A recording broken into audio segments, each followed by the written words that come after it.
gonna control us just like a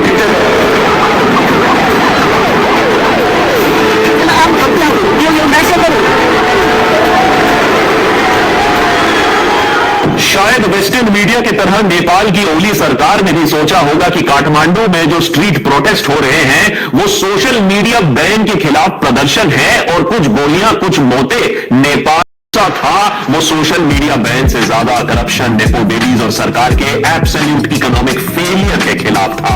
सरकार ने अंदाजा नहीं लगाया था कि उनका एक्शन, उनकी गोलियां 19-20 मौतों की वजह से उनके घरों को आग लगा दिया जाएगा, उन्हें हेलीकॉप्टर से अपनी जान बचाकर भागना पड़ेगा, खुद प्रधानमंत्री ओली 24 घंटों के अंदर उनको इस्तीफा देना पड़ेगा। काठमांडू के ऊपर मंडराते हुए हेलीकॉप्टर्स प्रोटेस्टर्स के ऊपर गिरते हुए टीयर गैस ने है वो करप्शन जिंदगी राजा महाराजा की तरह नेतागणों की चल रही है। ऐसे हालत में जो कंप्लीटली लिप्त है, जनता से उसका कनेक्ट टूट चुका है और अय्याशी की जेट्स को यूज करना और टिकटॉक पर ये जो नेपो किड्स हैं, ये जो पॉलिटिशियंस के बच्चे हैं, ये इंपोर्टेड गाड़ियां, फॉरेन हॉलिडेज, ये जो शो ऑफ कर रहे हैं, इसका पैसा को नेपाल में ऑपरेट ना करने दे।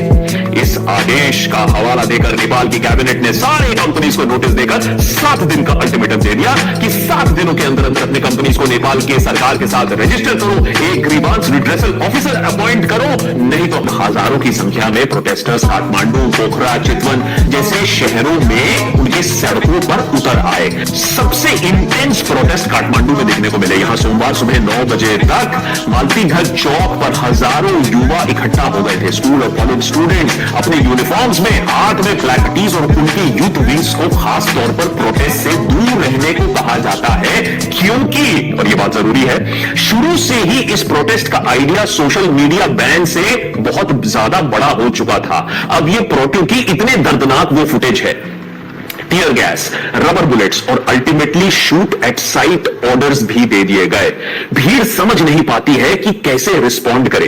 कुछ लोग गुस्से में पार्लियामेंट की तरफ दौड़ते हैं, उसका गेट फांदकर पार्लियामेंट में घुसने की कोशिश करते हैं, कुछ लोग सिक्योरिटी ऑफिशियल से ही उलझ जाते हैं और कुछ लोग फरार भाग जाते हैं। लेकिन ज्यादा लोग घायल हो चुके हैं। इनमें से कई लोग सीरियसली घायल हुए हैं, कईयों को तो सीधा सीधा सर पे या सीने पे दिया था। इस बर्बरता के बाद, इस खून खराबे के बाद, जब इस खून खराबे की खबर और फैली, प्रोटेस्ट ने एक अलग ही फिर रंग ले लिया। अब बात सोशल मीडिया पर बैन या करप्शन खिलाफ था, उनके होम मिनिस्टर के खिलाफ था।